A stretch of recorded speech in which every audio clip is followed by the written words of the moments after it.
Well, good afternoon, guys. Welcome to the Imaginary Conflicts channel. My name is Rich, and this afternoon we're going to be trying something a little bit different. As you may have noticed, I haven't posted anything for almost a month, and the reason for that is because the furlough period ended, and I came back to work, working full time. And then, as some of you may well know, we ended up going back into a lockdown. Luckily, this time, however, because I work for an essential industry, I've stayed in work. So I haven't really had that much time, unfortunately, to be making many videos, but I've been plugging along with a couple of things in the background. So I thought instead of leaving you guys in the lurch, I would come back and I would do something just a little bit free form to let you guys know what I've been doing, and hopefully something like this we could make into a monthly segment. So I'd like to welcome you to the inaugural episode of Wasson The Table. And the reason why I'm saying what's on and not what's on is because I live in Cornwall, and if anybody here lives anywhere near the southwest or has ever been anywhere near the southwest of England, you'll know that you have that slightly, how would you describe it? Erotic burr, I think, in the way that people would talk. So this is the what's on the table for November 2020. You can see some chaps lined up in front of you here. And you may be wondering, oh, these look Napoleonic. And to a certain extent, you'd be correct. What I'm going to do first is I'm going to show you a couple of the miniatures that are painted on the side. I'm loath to say that they are painted, but there's a reason why they're all a bunch of strange colours. So you'll be looking at this chap here. Let me actually get him into the focus. And you'll think, he looks suspiciously like a Napoleonic French soldier, but wearing a British pith helmet. Why is that?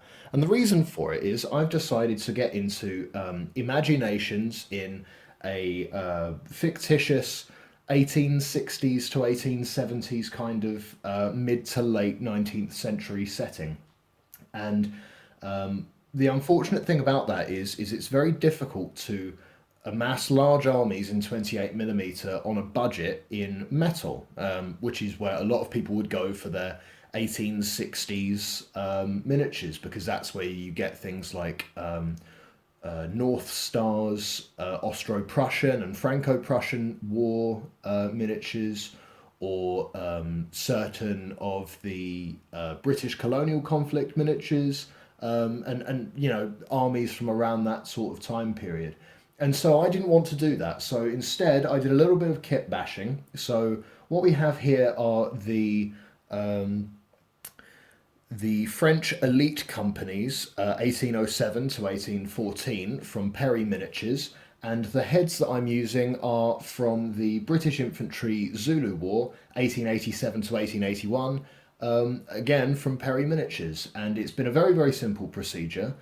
With, I would say, 90% of these miniatures, I have just taken the French body and assembled them as you usually would. And then I have added a British redcoat pith helmet.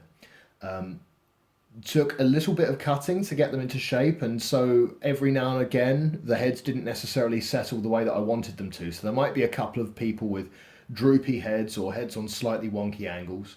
But so these miniatures here that are painted in a random selection of colours is because I was looking for a colour scheme. And so I just thought I'll throw some paint down on some random miniatures, and I'll see how they come out, and whatever I like, the colours that I like from that, I will keep on using.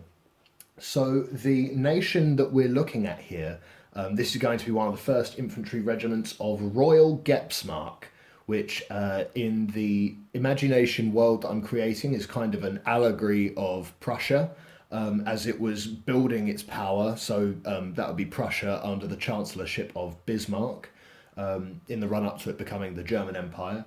And so the campaign that I'm working on putting together is going to be something very much like the Austro-Prussian War of 1866. And so with this idea being that they are a quasi-Prussian faction, I wanted to make sure that I wasn't just going to do a complete rip of Prussian schemes and such. So I thought I would take the liberty of painting a few different miniatures, seeing what colours I liked, It gave me an opportunity to play around with some of the Citadel contrast paints, which I've never really used before, so this was quite a formative experience for me. And 1 second, actually, let me get the paints that I used, and I'll tell you the ones that I ended up settling with. 1 second. Right, I'm back. 1 second, I'm going to take a quick swig of tea.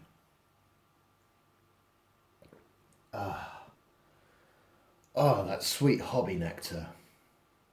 Anyway, as I was saying, so these contrast paints here, I went and had a look round ones that I thought would be interesting, different colour schemes. Obviously, Prussia has its historical uniform would be a navy blue jacket and then I think grey trousers. But I thought, I'll play around. And so there are different parts of these miniatures that are assembled here that I actually quite liked, certain parts that I had painted and not so much of the others. So take, for example, this chappy here. So just to tell you the colours that I used, and as you can see, I didn't paint all of these, I just wanted to get the core uniform parts down. So as you can see, I used Talassar blue on his jacket, which came out on one coat as quite a turquoisey kind of colour, which I do like. But so the trousers, oh, it's gone out of focus. There we go. So the trousers here were painted using Cygor brown. Again, these are all from the contrast paints range by Citadel. And I felt that the trousers were too brown, and I wasn't quite sure how I felt about the turquoise blue jacket. I kind of felt that if you were mass producing uniforms for an army, turquoise or a very light kind of blue might be a bit difficult to produce. But so then I went on to this second chap here. I used Leviathan blue as his jacket colour. And then the trousers, I just wanted to experiment really, and I used orc flesh.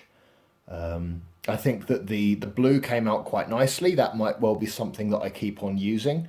But the green, obviously, I probably won't have them all wearing green trousers. I just wanted to see how it looked. And so that might be good for some Feldjäger or Grenzer units, perhaps. But yes, I don't think I'll be using green as a trouser colour anytime soon. To mix things up a little bit, actually, I've always been a fan of yellow colour schemes, but I've always been quite fearful of actually doing them because yellow is a notoriously difficult colour to paint with. But so I used Iandan yellow from the Citadel contrast paints range, and it just came out beautifully on this miniature here. I also used Basilicanum grey for his trousers, which came out fantastically again. Ooh, keep on popping in and out of focus again. There we go. But yes, I thought that was absolutely wonderful. That is the cleanest yellow I think I have ever painted with in my life. At the beginning of the first lockdown in the UK, I wanted to try my hand at painting some of the classic plastic Chaos Warriors from 6th edition fantasy Warhammer Fantasy Battles. And I thought I would use yellow, and after painting 4 of these warriors, I boxed up the entire project and haven't touched them since. Because it was just so difficult to paint in yellow. But with Iandan yellow from the Citadel contrast paints range, just one coat was absolutely delightful. And then this chappy again.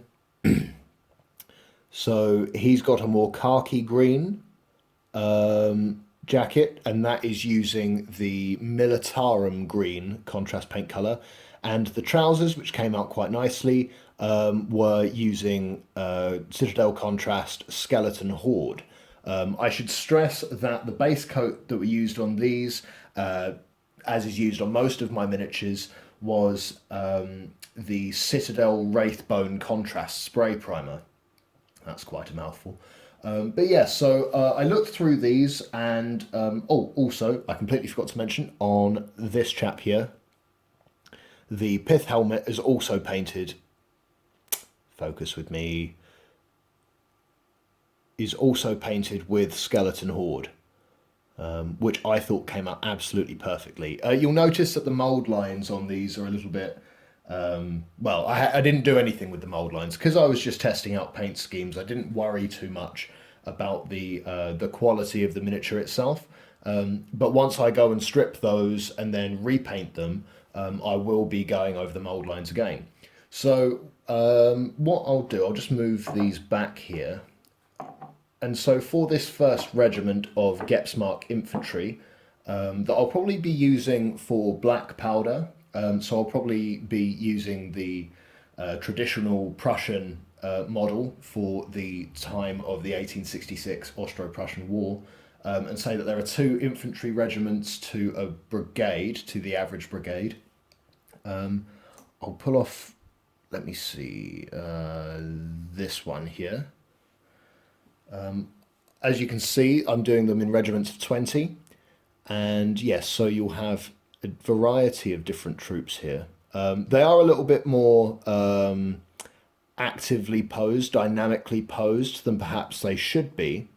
But the reason for that is because I wasn't sure what I was going to be using the models for when I bought the Elite Companies box.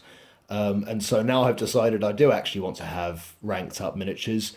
I'm going to have to make the most of the fact that several of them are in running poses. These haven't actually been glued to their base. They've just been blue tacked on.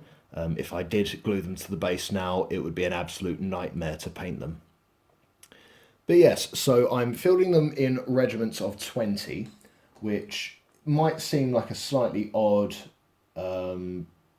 metric to use for black powder, but the reason for it is because most of the Perry Miniatures boxes you get about 40 miniatures, and I would like to say that I can get an entire brigade out of one box because it saves money for me. Like I said, I'm trying to build this on a budget, but the way that I'm trying to make those boxes go a little bit further is you can just about tell. I'll use these guys as an example. So one of the, I suppose you could call them companies, in this unit are actually in full plate armor and sort of bizarre Renaissance and medieval garb. And the reason for that is because of the lore of this imagination setting that I've come up with, which is, in spite of the fact that it's a 1860s alternative, it's also got fantasy races and stuff in it, because mostly because I still want to be able to use my elves. I want to be able to use the orc army that I've got currently all in sprues that need assembling. And I also want to have an opportunity to do different conversion opportunities. So, you don't really see many 19th century themed fantasy races. You have, let me think, Slaughterloo and Flintlock by Alternative Armies, which is Napoleonic Wars themed, but the sculpts aren't too great on those. And then I think you had a few from, what was it, a steampunk skirmish game called Walsung, which was also different fantasy races, but in a 19th century setting. But that's really about it. So a lot of what I'm going to have to do here is going to be kit bashing and relying on the different parts of my bits box to come up with some 19th century themed fantasy races. And so what does it mean for these guys to be in full plate armor? Well, I decided that it doesn't really matter how many muskets and bayonets you have. If you're going to be going up against a horde of orcs, you want to make sure that you have some chaps there who are prepared to withstand the charge, so the rest of your men can rally and fight back. And so with that in mind, instead of splitting off grenadiers into their own regiments and their own battalions, as we did in our world in the 19th century, I decided that one of the things that would happen in this world is that they would probably keep their grenadier companies attached to their regiments. The idea being that those grenadiers, those big and strong veteran lads, would be given some really good equipment, and would be the specialists essentially for dealing with fantasy races. If you've got a horde of orcs pouring down on you, or a mob of ogres or something like that, you're going to want some guys in some slightly heavier kit to be able to withstand that charge, or to be the ones to make the charge first. So yeah, so each of these regiments will consist of 20 men. They will be based roughly four to a base, although I have a couple there that are based in twos, and I might have a few that are based in ones just to make things slightly easier perhaps for travel. But yes, so each will consist of 20 men. There will be four command models. So that will be these chaps. As you can see, we have a drummer boy and a pioneer, and then we also have a commander and a standard bearer. So that'll be four of them. Then you'll have another four who are grenadiers. And so these chaps will be in a variety of plate armor. And for those bodies, I've mostly used Perry miniatures again. They're European mercenary sprue, and I think it's the Agincourt Knight sprue. Is where most of their bodies have come from. I believe that one of them also is using a Warlord Games Landsknecht missile troop torso. And then the rest are, so the remaining 12 are just your basic soldiers with the Napoleonic French elite company bodies and weapons, and then the Perry Miniatures British Infantry pith helmets. So that will be the entire regiment there. And as far as a colour scheme goes, I'm thinking it will either end up being Thalasar blue or Leviathan blue for their jackets. Then the webbing and waistcoats will probably remain white. The pith helmets will be Skeleton Horde, and the trousers will probably be a varied mixture of Basilicanum Grey and Skeleton Horde again, just to create that sort of patchwork mix of different trousers, different leg wear of men that have been on campaign. These chaps will be involved in a summer campaign, so this is their summer campaign dress, going down into my proxy for the German Confederation, but I'll talk more about that later. So yes, so what's currently on my miniature painting desk is a regiment of 20 Royal Gepsmark Line Infantry. And if that goes well, then I'll probably be building a second one, and then I'll have an entire brigade finished, which will be the closest thing to having a completed army that I ever will have had in my life. I've been wargaming, or at least playing Warhammer, since I was 5 years old. I'm nearly 25. It's embarrassing. So I'm really doing this more for my pride more than anything. I kind of missed the hype of the I Am a Wargamer challenge, so I'm more than happy to tell you about my life wargaming and how I got into it and so on. But yes, if you guys want me to do a separate I Am a Wargamer video and tell you about my life of wargaming, leave something in the comments, and I'd be happy to ramble at you for another video. It gives me more content to give you guys. So I'm going to put these away and I'm going to move on to the next part of what I've been doing. Right, so the next segment that I wanted to get into was what I've been reading recently. And as you can probably tell, if I'm creating an imagination and an alternate setting that's kind of based on Prussia at its height, it'd probably be best that I did some reading about Prussia. So what I've got here is Christopher Clark's Iron Kingdom, The Rise and Downfall of Prussia, 1600 to 1947. This is an absolutely cracking read. I'm really, really enjoying it. I sort of read it before I go to bed and whenever I have a free moment, and sometimes I read it on my lunch break as well. I've only got it recently, as you can tell from the fact that I've only got so far into it. Yes, I haven't quite yet got to the 1860s yet. I'm currently going through the early 1700s, so we haven't yet reached the 7 Years' War, which is where Prussia really displayed itself as a military force. Because of all of its military reforms, and it kind of caught the rest of continental Europe off guard. And so yeah, so I've really enjoyed reading this book, and it's giving me so many ideas.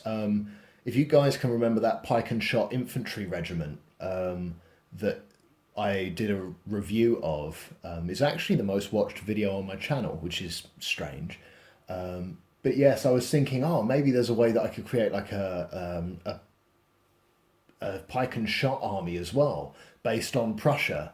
And then I did the reading about the history of Prussia during the 30 Years' War, or back when it was just called Brandenburg. And they were an absolute pushover. They just basically the entire history of Brandenburg during the 30 Years' War was just getting invaded by different people, including their allies, and just being completely powerless to stop them. So I don't quite know what I'll do with my pike and shot regiment. They will probably end up being in a different imagination, maybe something more based on the English Civil War or a different 30 Years' War faction. I don't quite know yet, but I'll find a home for them. But yes, Iron Kingdom by Christopher Clark, really, really gripping read. Yeah, I would just say that if you want to get to know the history of Prussia, I definitely recommend reading this book. And it only cost me £15 from Waterstones. And for quite a hefty, comprehensive tome, it's got, let me see, over 750 pages. Gosh, that's a long index. Yes, 778 pages. Fantastic. So I would really recommend reading that. And then for something completely unrelated to wargaming, but just what I've been reading recently, is this hefty boy. Louis Berkhof's Systematic Theology. So I know that I've said in previous videos that I'm not a superstitious man, and that much is correct. But I am a religious man. And one of the reasons why I haven't had a whole lot of time during these lockdowns and going back to work to get back into my miniature hobby is because I've been getting a lot more involved in my church to help them with social media and recording sermons and services and that sort of thing. So I've been quite occupied, and I've also been dedicating some of my time to religious reading. Now, systematic theologies, and I won't bore you too much with this, I promise, are essentially very learned men boiling down biblical scripture and establishing the doctrines that can be found therein, thus to create a comprehensive worldview. So Louis Berkhof is a Presbyterian chap. I am not a Presbyterian, I'm a Baptist, but he's very, very intelligent. And yes, if you want to spend a month reading very, very dense religious literature, Louis Berkhof is a great place to start. So yes, that's the other thing that I've been reading. On to the next section. Right, so let's have a look at the purchases, the new purchases that I've made since I last did any unboxing videos. Now, as you may notice, I tend to use quite a lot of Games Workshop paints. Now, usually in the UK, that would be because Games Workshop is everywhere in the United Kingdom. You can't sneeze without some of your snot landing on a Games Workshop.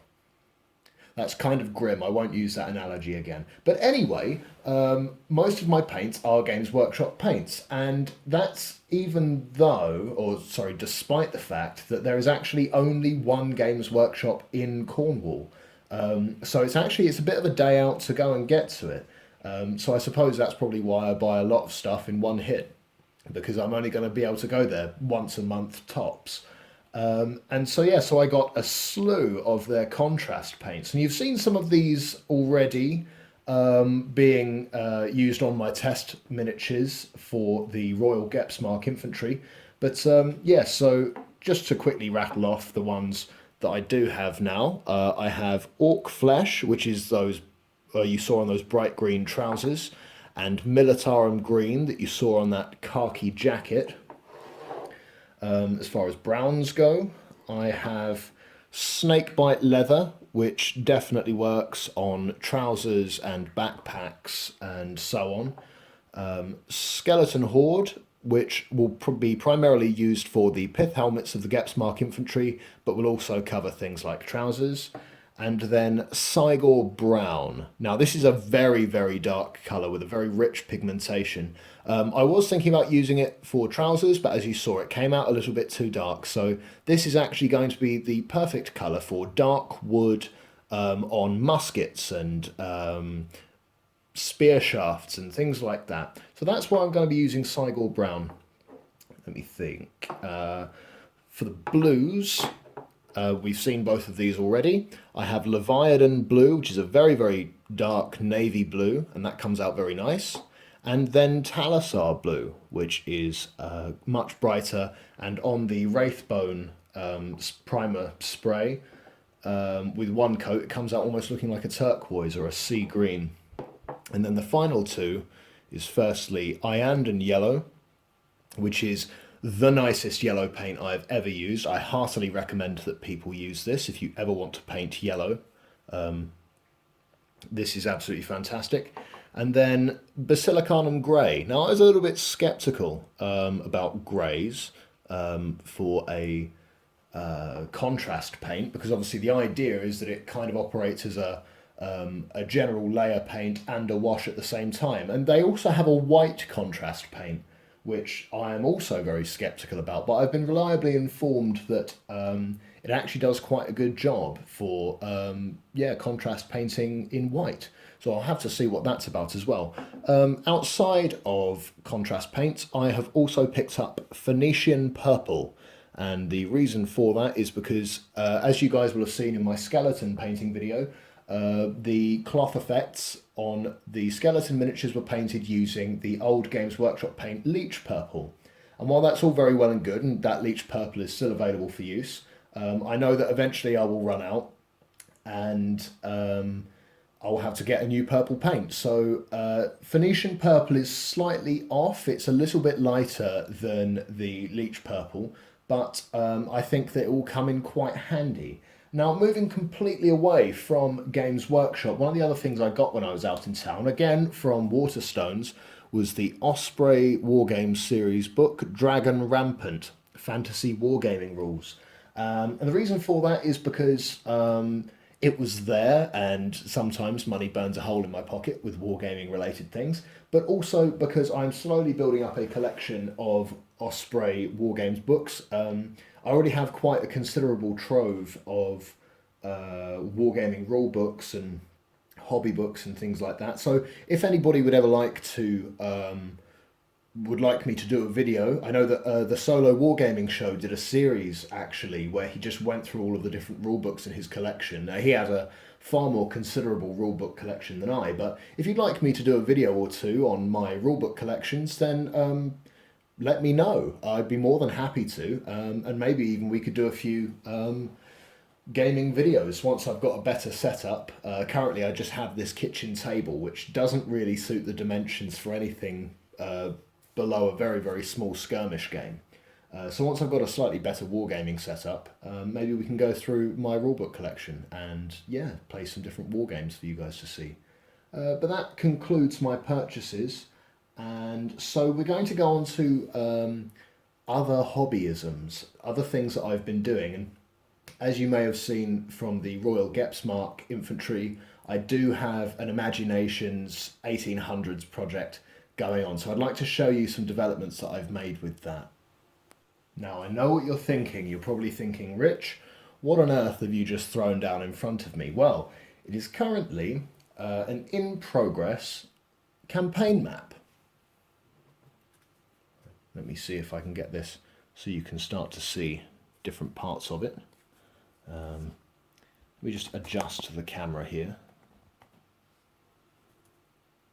As you can see, it's still very much a work in progress. Now, what you're currently looking at here is the Austro-Gepida Confederation, which is this lot here. Now, this is my analogue for the German Confederation in the fantasy world I have created. And what you can see, all of these different blue lines here are borders within the Confederation of all the different little kingdoms that exist. There are about 20 of them here. And what the campaign will involve is the forces of Royal Gepsmark coming down from the north, trying to take control of the Confederation, and the Confederation itself being defended from here by Ostmur Kobold, which is the Austro-Hungary equivalent in my fantasy world. We've also got some other bits going on here. So these red lines here show national borders. So this will be where the Kingdom of Soleil, which is the French equivalent, will be. And then Visidia here, which will be the Italian equivalent. And then finally, right over on this side here, will be the Khaganate of Orakan, which will be very much like the Russian Empire, but will also have some Mongol influences. Now, because I'm an incredible geek and I spent a lot of time thinking about the world I wanted to create, I also did some prehistory, I suppose would be the right way to describe it. So, using Incarnate, I created my first map. And then, inspired by the history of the Byzantine Empire, particularly the Restoration under Justinian, because I listened to uh, the History of the Eastern Roman Empire podcast on Spotify, I created this fictitious Europe where the Laurican Empire, so that would be the Roman Empire equivalent, has kind of fallen under sway and it's going into this period of reconquest. So that was the prehistory for it. And then I sort of thought to myself, what would happen if I pushed it 1,500 years into the future, into this 1860s setting? Because after all, I have more 19th century miniatures than I do 3rd century or 4th century miniatures. So I just thought, well, let's move it into the 1860s. And so then you have all these different countries being created, but still all of these different fantasy races. And so the fantasy races that I put in the 3rd century, say, of this world have obviously moved around a bit and have intermingled somewhat. So when we're looking at this, I know that it's still not quite finished yet, so it may still be a little bit difficult to decipher. But so Gepsmark up here is a human nation by and large. That's where lots of humans were in the prehistory, and so I imagine that lots of them will have stayed there. Ostmur Kobold is a union of two different nations, which I think will have a very interesting dynamic because Ostmur itself is a dwarven nation and Kobold is a goblin one. And if you guys know the traditional fantasy trope of how much dwarves and goblins hate each other, then I think you can imagine that Ostmur Kobold is going to be quite a rough old place, filled with division and politicking. But this obviously means that if this nation here, which is Ostmur proper, which is dwarvish, and then this nation here is human in Royal Gapsmark, then the Austro-Gepida Confederation here is probably going to be a mix of both, and so there might also be some half-dwarves there. Then you have Soleil and Visidia, which are majority human nations here, and then you have Orakan over here, which, as you could probably guess from the name, is full of orcs. There will obviously be half-orcs and some humans there as well, but you get the idea that there's going to be these, not just these different national flavours, but then also these different fantasy race flavours that all play into it.